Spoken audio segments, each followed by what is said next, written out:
Hello, how are you? I want to talk to you about investing in you. This is a different time. This is a very different time. And I encourage you to think about this, to invest in you. And I started thinking about the other day, I said, I got to take time to think about taking care of me, of doing something for me. Because at the end of the day, life has no duplicates.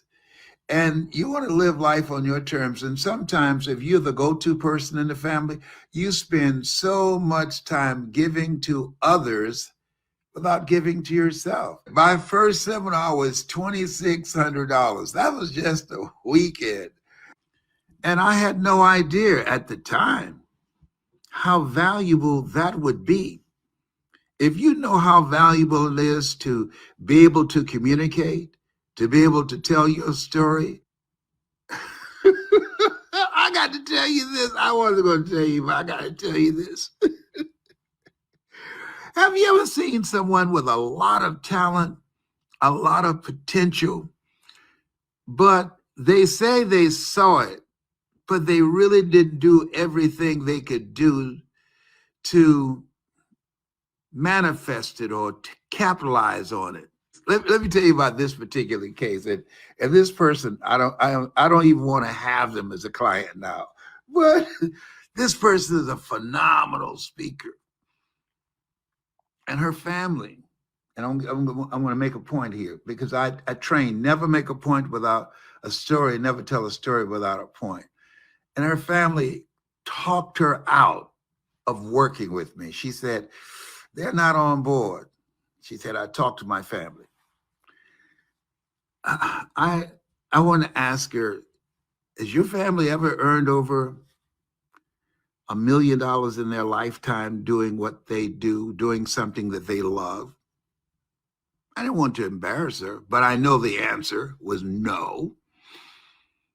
And next question was, the people who told you no, do they know a way in which you can be known nationally and internationally and be able to have the endorsement of someone on my level and save you time and bring audience and create more opportunities and help you to begin to get to where you want to go faster? You're 50 years old. I didn't ask her that. You know why? A person convinced against their will is of the same opinions still. Here's something, the point that I want to make here. Don't get opinions for people that are on your level.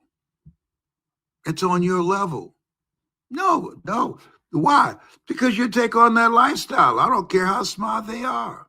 If they haven't done what you want to do, if they haven't earned $70,000 an hour doing what you want to do, and if you have a direct contact with someone who's doing that, you have their phone number, that's a no-brainer. But it is for some people. This person, they'll never be able to connect with me again. Why? I got too many people who can see it. See, you have to seize the opportunity and the lifetime of the opportunity. When I started out as a speaker, listen, Dr. Norman Vincent Peale wrote, Les Brown has a rare gift. He was called the dean of motivation. He wrote the book, The Power of Positive Thinking. I never had his phone number. I only spoke before him on stage, and I spoke to him behind the curtains, but I never had his phone number. Zig Ziglar, I never had Zig's phone number. I spoke on stage before Zig, and we would talk briefly behind stage.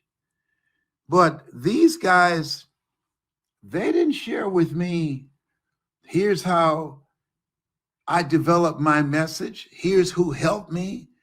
Here's what you need to do to become known nationally and internationally? They didn't share that with me. But because why? Because the criteria for me and for them, it was different. I applied for the same company that spent millions of dollars promoting Tony Robbins around the world every hour. I sent them my material. You know what they said? Oh, we don't believe the American public is ready for a Black speaker. I sent them a letter back. Thank you for reminding me that I'm Black. I'll see you from the top. I had the complexion of rejection. There, that Tony, he had the complexion of connection. So he could get people to spend money on him. They wouldn't even consider me. I'm talking about 1980. When I decided to do this, nobody was on stage looked like me.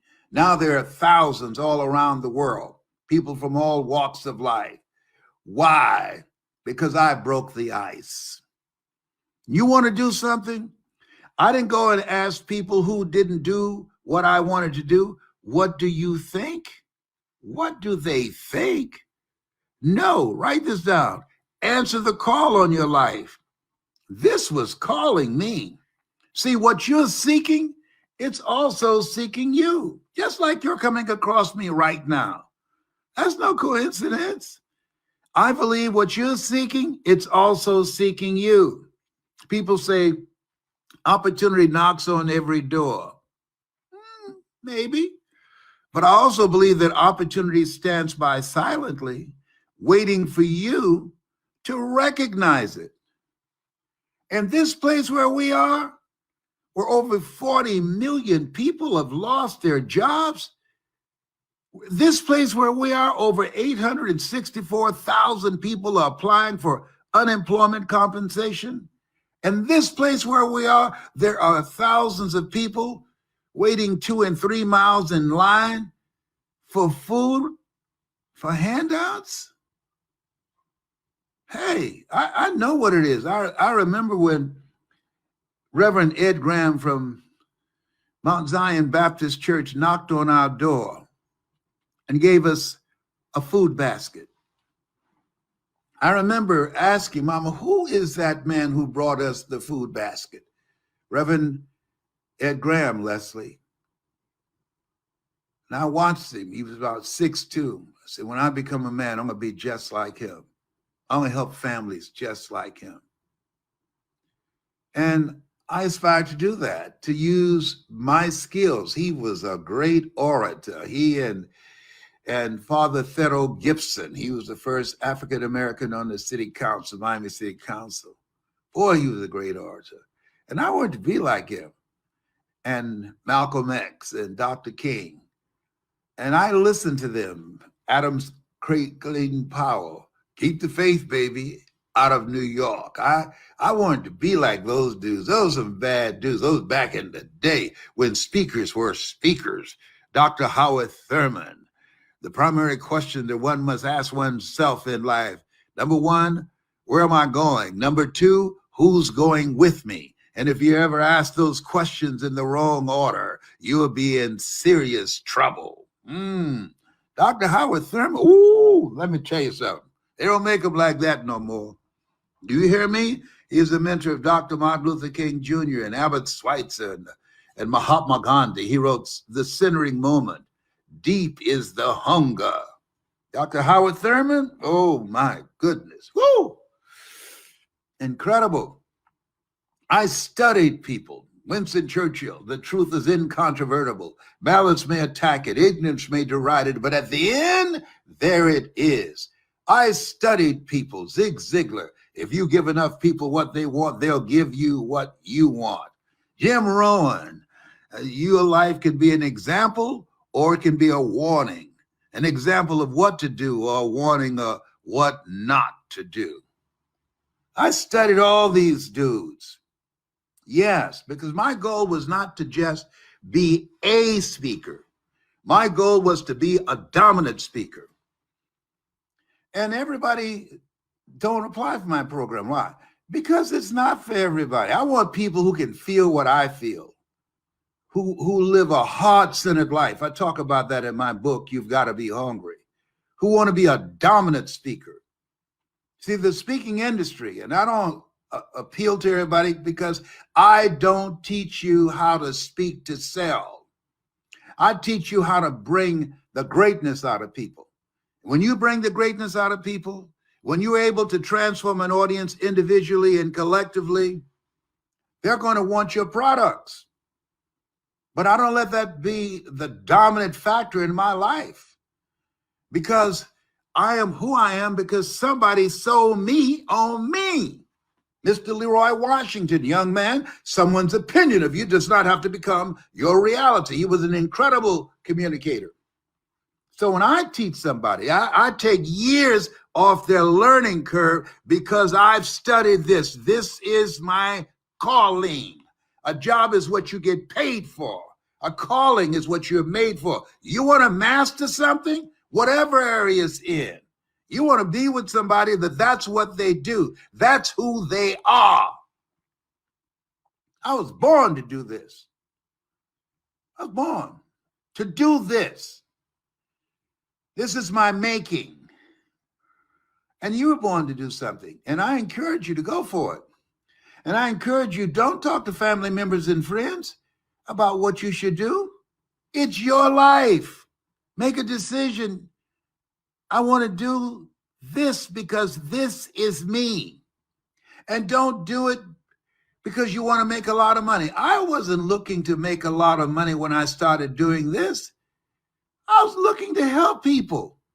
I volunteered and spoke and gave many speeches on a volunteer basis. When it's something is your calling, you love it so much you do it for nothing. And you do it so well that people will pay you to do it. And after a while, I was doing it and got better and better. And somebody gave me a $50 love offering. I said, thank you. Wow. I wasn't making $50 an hour on my job. I'm telling you, I just wanted to make a difference. And I feel good when I speak. I don't get paid to do this. You sign up for my program, fine. If you don't, it's okay. I got people to play with that I enjoy, that we have fun together. Then I've only got a limited number of people that I have ready to go to my next summit. And so we're not doing bad. But I said, I want to build a legacy. That's where I am now. You learn, you earn, and you pass it on. I'm looking for people that they heard my voice and it made a difference for them. I'm looking for people who that's in their heart. They say, hey, I want to do that. I want to help people. I want to make a difference in people's lives. There are thousands of people and children who will be displaced, children along with their parents who will be homeless, people who never dreamed something like that would ever happen to them. Each voice has an energy signature. Listen to me. Each voice has an energy signature. There's some people that will hear me, but there's some people that will hear you. That there's something about you, something about your personality, something about your energy, something about your message, something about the challenge that you've gone through that becomes the blueprint for them, where they'll say, if she can go through that, I can make it through this. To God be the glory. Listen, when you hear some of the testimonies of people who get on the phone and I mean on the Zoom that I help them with their story, let me tell you something. I don't drink or smoke. but I sure been thinking about it. Let me tell you something. And I worked with it. I delivered the message. He said, man, he said, this is crazy. How'd you do that? Well, I was born for this. That's how I did it. But they're amazed that I take their story. So I let them tell their story first. And I listen and I take notes. Mm-hmm. Yes. See, you can't you can't see the picture when you're locked in the frame. When you're in the frame, you can't see it. There's stuff that I'm going to see that you can't see. Even if you're looking in the mirror at yourself as you practice. Why? Because those are untrained eyes looking back at you. Or when your friends say, oh, you're real good. Well, ask them, will they write a check to pay you? No. Oh, my goodness. Oh, boy. This thing called life. And right now, you want to make some money moves. When I decided to be a speaker, I looked at where I was and I saw all the changes taking place in broadcasting. I made a money move. I say, how can I use my talents, my voice, my story in a different way? My communication skills in a different way. And why, Les? Because it's better to have money and not need it than to need it, not have it. See, you have to ask the what if question. What if my morning show is syndicated? I asked that question, and it wasn't long after that. It was syndicated. It was eliminated. Technology will eliminate over 47 million jobs. So I'm going to share something with you right now. Use this. This is my gift to you. One, ask yourself, what do I know? What do I enjoy? What do I love? What are some opportunities out here that I haven't taken advantage of? Let me share something with you. That's money, whatever that is that you said. There's some stuff that you haven't even looked at. As this young lady, she said, there's some things in your life you become blind to, that you've been seeing them for so long, you don't see them anymore. But most importantly, you don't see that they can make you some money. Case in point, are you ready for this? Patti LaBelle, she has Patty's sweet potato pie. I saw the figures on that. $58 million in 1 year. Whoa. I talk about my mother, Mrs. Mamie Brown's baby boy. And she make a sweet potato pie so good that you can't eat it with your shoes on. Because you had to take your shoes off and wiggle your toes. Somebody asked me, do you know the recipe for your mother's recipe, the sweet potato pie? Absolutely. Why aren't you selling them? I never thought about that. Mamie Brown's sweet potato pie. So good, you have to take your shoes off to wiggle your toes. There's more out here. Yes, everybody know about Mamie Brown and her boy, and he talk about her sweet potato pie. There's more out here for Patty and for me. There's Colonel Sanders chicken, and what other chickens they got out there? They got all kinds out here. It's not for everybody. See, it's never a shortage of money, just a shortage of thinking. I didn't think about it.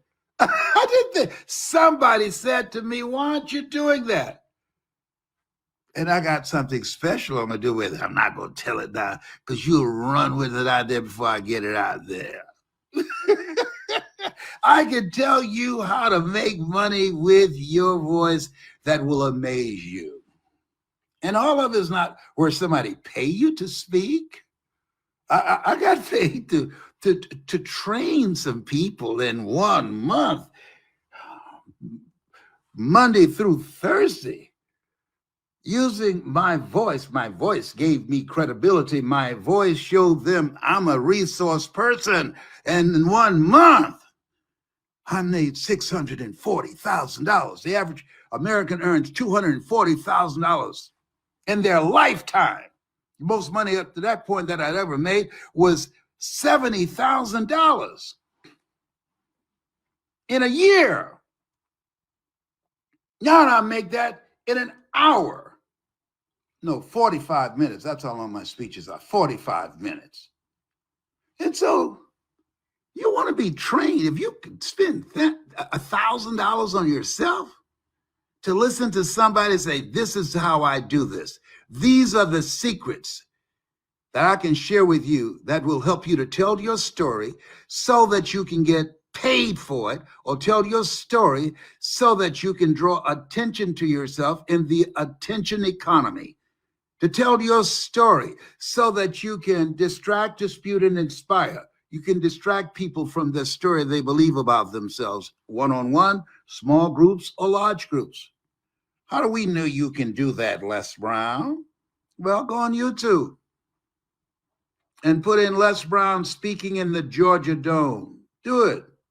Les Brown speaking in the Georgia Dome, and watch me and see, can you find anybody else speaking to 80,000 people and control the audience? I'm not making this up. Homie got it like that. And I have fun. See, you were not born to work for a living, but to live your making. A job is what you get paid for. Your making is what you're made for. That calling on your life, you were made for something to do that. And you have to experiment with life until you find your superpower. That's why the book of life says your gift will make room for you. I have the gift of gab. And anybody who knows me, no, I'm always talking smack. Okay, there's a card game called Bid Whiz.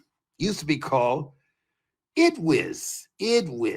But because my last name is Brown, starts with a B, and because I run so many Bostons, they named it Bid Whiz. They put the B there in honor of me. No, he didn't go there. Yes, he did. Yes, he did. I played chess. They call it Hess because when I started playing it, my middle name is Calvin. They call it Hess, but I won so many games, they changed it to chess. Oh my God. I tickled myself. Stop it. Why you laugh so much? With all this stuff going on, we got to laugh about something. I said, you know what? And I'm going to motivate you. You better run. You better close your computer or change the channel. I'm coming for you. You have something special. You have greatness in you. There's something that's got your name on it. Find out what your calling is and master it. Make yourself stand out. This is no time to be average, to be mediocre. This is your time. You have favor with God. That's why you're not in the cemetery. You have favor with God. You're here because of his grace and mercy. You're here because you have the power in you to create and to do greater things. Miracle working life. That's what you have. God is ready to do some miracles in your life, regardless of where you are. Miracles are things that God does for you, through you, as you, and you know it's not you. You say, look at God. Now, some people just say that. But I know when I think about me and the life that I used to live, the person that I used to be, I must die daily. I do say, look at God. I'm here because of his grace and mercy. I still have a voice. I can still change lives. And I woke up this morning and I think I'm in my right mind. I only thing that I do is talk to my squirrel friend, Tyrone. But other than Tyrone, I'm in my right mind. You want to be at the front of the line. You don't want to wait forever. You see, if you're willing to learn, I can train you. See, if you're not willing to learn, I can't help you. Are you willing to learn? Listen to me. No one can stop you. I was willing to learn. Mike Williams, teach me, brother. I want to learn how to do this. And I'll get mine. I'll get mine. Just teach me. See, the Bible says watch as well as pray. See, you got to move with a sense of urgency. The journey of the broke, a job. You think there's some security in a job? I don't think you got the memo. You know, if you're working on a job that they hate and they're scared, get knots in their stomach, scared to open up an email. Is that a life for you? Well, I got a job now, and is it you? No. Why are you doing it? To pay the bills? Does that give your life a sense of fulfillment? Just to pay the bills? To survive? You were not born to survive. You're made in the likeness and image of God. You've been given authority and dominion over everything on the face of the earth. Throw your net on the other side. If you're not willing to learn, no one can help you. But if you're willing to learn, no one can stop you. Reinvent yourself. Rethink your life. And put in the work. Nothing works unless you work. Most people, oh, I tried. It didn't work. Yeah, well, try and sit down. You either do or you don't. You know how I got here? I'll work everybody. Yeah, Will Smith, he talked about that. You got to be willing to work. I run circles around these young bucks. Are you kidding me? A young broom sweep clean, but old broom nowhere to go. Oh, behave. Whatever. You make me Randy, baby. I have a ball doing this. Oh my God.